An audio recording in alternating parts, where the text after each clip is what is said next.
Hi, I'm Gerd Leonhard, futurist and humanist in Zurich, Switzerland. I'm making a new movie called The Good Future. I went to beautiful Lanzarote that you can see here behind me, and we shot some pretty amazing stuff there. And the movie is all about trying to understand what good is, what a good future would mean, and how we would get there.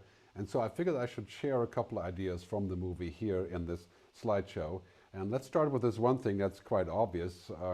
When you look around us, that we're making exponential progress in so many ways. Technology is leaping. Moore's law, Metcalfe's law, Keck's law, Wright's law.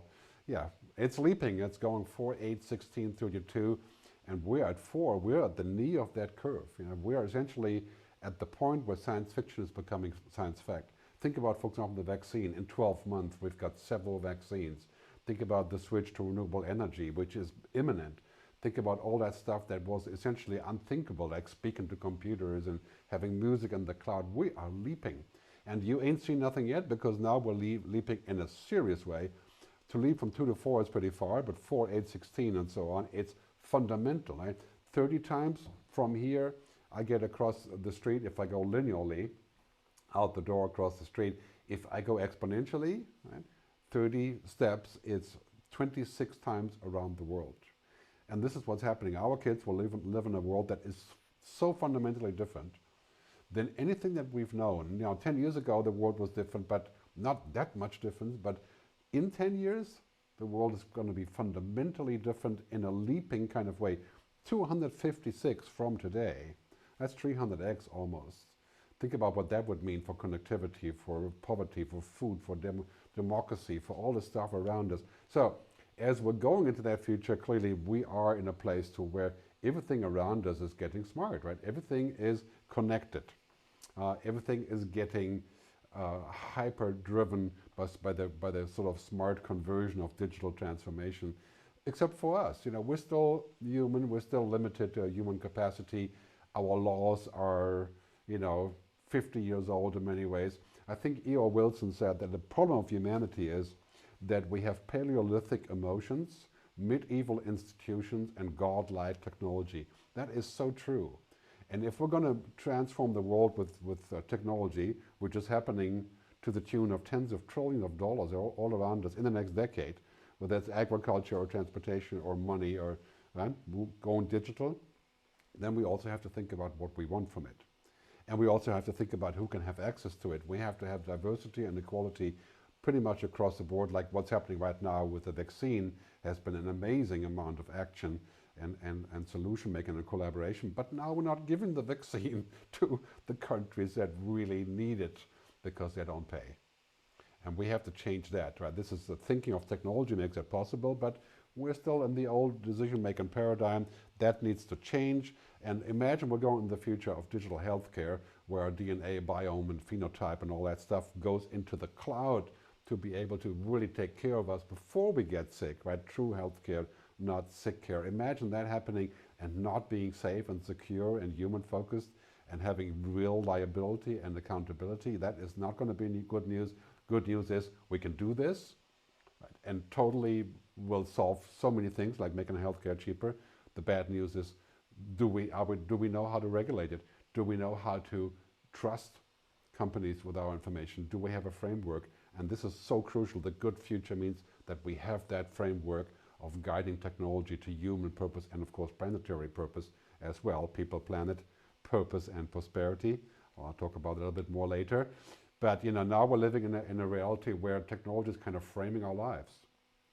And this is not necessarily a bad thing, when it's balanced with other things. But living in a world like this, where technology tells us what we can and what we cannot do, and now you're seeing human resources enterprises recommending that we scan people's faces for the interview in order to get a job. I mean, is that going to be what we want? Do we want people that are looking good to the face recognition software, or do we want real humans? Or both, of course, right? I mean, framing us with technology can be okay when it's about Google Maps, but is it about ancestry or biome or artificial intelligence or job qualifications or virtual reality? We got to think about that. Right? The good future is going to be to regulate wisely, to be proactive and precautionary, to put those two things together and create a scenario where it's going to be to our benefit, a scenario where clearly we are kind of mutating now into a species that uses technology everywhere. And again, that's kind of okay, but up to a certain point, and then we're saying, okay, we're going to use virtual reality to connect to the internet at all times, and then we're going to plug in our brain and have a brain-computer interface, as Elon Musk is suggesting. I think at a certain point that is not such a good thing. It's too much of a good thing, you know, when we cannot exist without it anymore. I mean, we kind of have that with a mobile phone, but yes, when it's down, I'm still okay. I can still function. I can still get out of bed. But environment where I'm forced to be in virtual reality to work, to be more efficient, or where I must have the brain-computer interface, that is Black Mirror scenario here, right?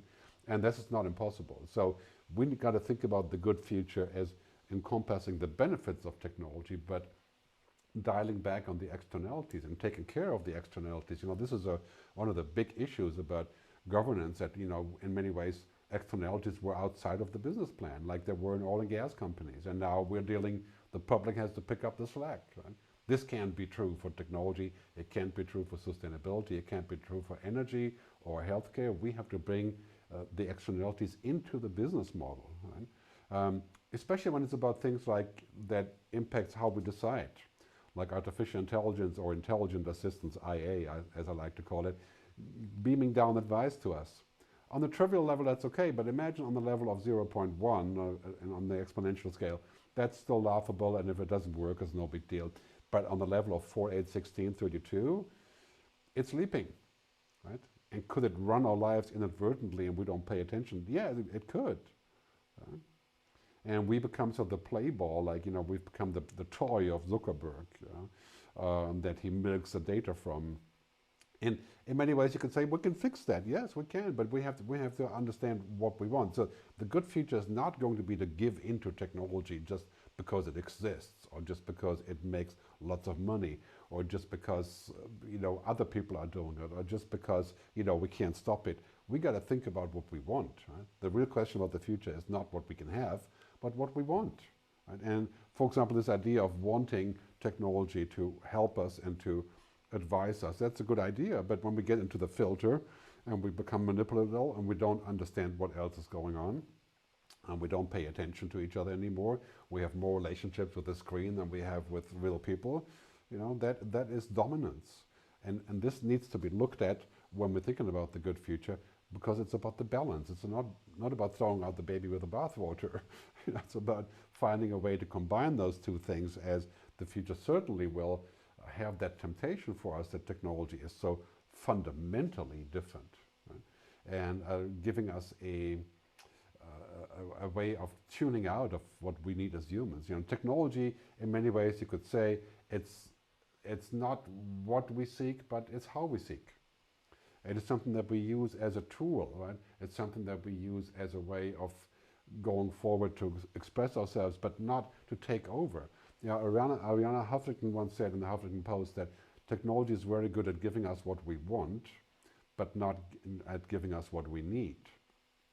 And what we need is, of course, beyond technology. It's happiness and self-realization, spirituality and connectedness and all that, human things, you know. And technology doesn't do that. You know, we will not find happiness in an app, no matter what Happify tells you, or Happy Fork, or whatever these companies are doing that are going in this direction. So this is clearly going to be quite a struggle for us. It's going to be a struggle in so many ways, also because technology has become a kind of a religion. And I'm not religious, and I don't want to address that topic from any different angle, but technology has become kind of like, that's the church we pray to, right? And I think that needs to change in a way where we're saying, okay, technology is great, but let's put it into perspective as to what we want and how we want it, and not get completely sucked into this. Like here you have the sofalarity dude, that is the person that gets everything remotely and that lives in virtual reality with their declining chair. You may have seen that on the Wall-E, the Pixar movie. Very much the same depiction. We could end up in a future like this, where everything is brought to us and we're becoming sort of shapeless creatures of technology. That is not a good future scenario, and neither is this a scenario where technology is intermediating everything. I think a certain intermediation is okay, but at a certain point of not using our own brain and forgetting who we are and this sort of cult of data, right? That is not what I would see as a good future, and the idea of having machines as friends and as substituting humans. That's all going a little bit too far, in my view, for a good future scenario. That reminds me of a future that would be highly profitable and make lots of money, but also very unhappy. And that's something we have to look at. Is that the future we want? I mean, should it be an aberration? Should it be normal? Should you have a robotic girlfriend or boyfriend? Is that okay? Right. I mean, is that a good future? Is the future going to be this kind of division of, there's a logical part of our brain, which is in the internet, and then there's the other part. There's no such thing. The brain isn't left or right. We humans don't think with the brain only, we think with the body. We are much more holistic, linear, organic in so many ways than machines can ever dream of being. So this is something we have to be very careful of. Also this kind of promise of technology giving us happiness kits so that we can just use that and actually not learn how to become happy or to remain happy or be happy by ourselves, but by using some sort of electronic interference like we did with drugs. Right? In many ways, you could say that technology has become a drug and a religion. That's an interesting combination right there. The good future is about using that to a degree that facilitates us looking for happiness.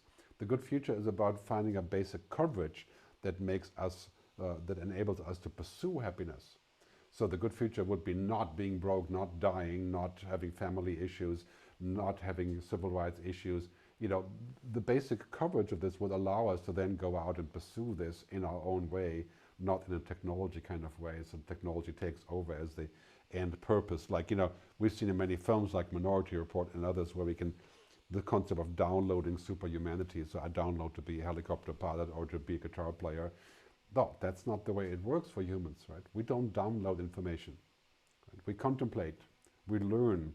This is a completely interactive exercise, a plastic exercise. It encompasses everything that we have. That's why education that's only online won't work. It will provide interesting information, but in the end, we need to come together to actually figure out the meaning of it. This is what humans do. And then we have to, in the end, come together to figure out the experiences, the relationships, and what it all means, and not just download information, not think of the human as a machine like this. I mean, organisms are not algorithms. And if they are, maybe we'll find out in 50 years, that this can somehow be proven, right? But for the time being, we're far away from understanding how that organism works in so many ways. That's why we shouldn't build machines that try to copy us. As Stuart Russell from UC Berkeley keeps saying, artificial intelligence is not about consciousness, but about competence. We want those machines to be competent, just to get the job done, to do our financial analysis, to drive a car, to look at my dental hygiene, to do whatever these machines can eventually do, which is a lot, right? But not to be conscious or to have human agency. That's our job. Right? It's our job to remain human. It's our job to stay apart from this data cult, that's been referred to as dataism. Religion, right? That's a kind of a communism of the mind, where we think about data as being the only thing that matters. But even Jeff Bezos, who loves data, obviously, CEO of Amazon, said the other day that all of his important decisions in life were made with intuition and imagination, right? And ultimately not just with data. This is what humans do. And the good future will entail room for this, using lots of data for science and technology, and then rising on top of that. It's technology underneath humanity, not on top of humanity or burying humanity. In this constant confluence of humans and machines, we're going to need to figure out what the borders are. And we need social contracts for this, like we have borders for drinking alcohol or smoking cigarettes. And we need laws and regulation, and we need international regulation when we think about the good future. For example, what is definitely not good, right? Definitely not good would be the idea of saying we're going to have drones with AI that swarm all over crisis territories and make their own decisions who to kill. That is a very bad idea. Right? And we're going to have geoengineering because, we wanted in what's a place called in Saudi Arabia, Neom, the new cities on Neom, I think it's called. We want to be able to have more rain there, so we manipulate the environment. Not a good idea. Right? And Let's think about what that means for all of us and how we can bring humans and machines together in a meaningful way. We're going to need to agree. And I think the bottom line, as I put out in my movie, is that we can actually agree on what a good future is. We definitely agree what not a good future is, starvation, poverty, having no rights, having no self-realization, being suppressed. And, we know what those things are. And if we focus on the bottom line of what good is, we can agree on how we're going to get there step by step, just like we did with nuclear non-proliferation treaties, which was difficult, yes, but we did it. And also that was going to impact a lot what's happening with our workplace and our education. I mean, let's face it, right now it has been for years that technology has promised that we can work less, but it's never happened. Actually, I work more because of technology, and now working from home, of course, all of us work more, really. But now technology is learning routines. Right? Computers are no longer stupid. Not that they can think or feel, right? But they're quite good at recognizing patterns and logic. Right? So very soon computers will take over our routine work. And that is, depending on your job, between 10 and 90% of your work. And that enables us to do different things. Just like in agriculture, we went to industrial agriculture, and we went to new agriculture now with technology, and enables us to do different things and be more productive and change jobs. It used to be 90% of people work in agriculture, now it's 2%. Is everybody unemployed? No. We're going to find a way forward with that routine. That is the good future of work. We may end up in a decade, I think, working only 4 or 5 hours a day, maybe only 4 days a week for the same money. If we are clever and smart about how we're going to regulate this, right? This is the key thing. We're not going to end up being useless humans. We're going to be plenty useful, but our routine will be useless because machines can do it. Machines can do the call center. Machines can do the manufacturing. Machines can do the agriculture, the vertical farming, the lab-based meat and plant-based meat and manufactured in the lab and so on. All machines can do all of that, right? And we're going to be in a future where this pyramid of what we do is going to be good for us because we can move up from the simple data and information and intellectual knowledge that machines can somewhat produce, right? Basic knowledge, to a deeper knowledge, a tacit knowledge, understanding, wisdom, purpose, right? All that stuff that's on the top of the pyramid. The future of work is for us to be more human. Right? In the future of work, machines will do the routines and then we can move up. So in that future, our ultimate destination is to be human. And that is very hopeful, I think, also because it allows us to create new ideas and allows us to think about what technology is good at and what not. And one of the key issues, of course, will be the ethical part of technology. Like, technology is morally neutral until we use it, William Gibson. Right?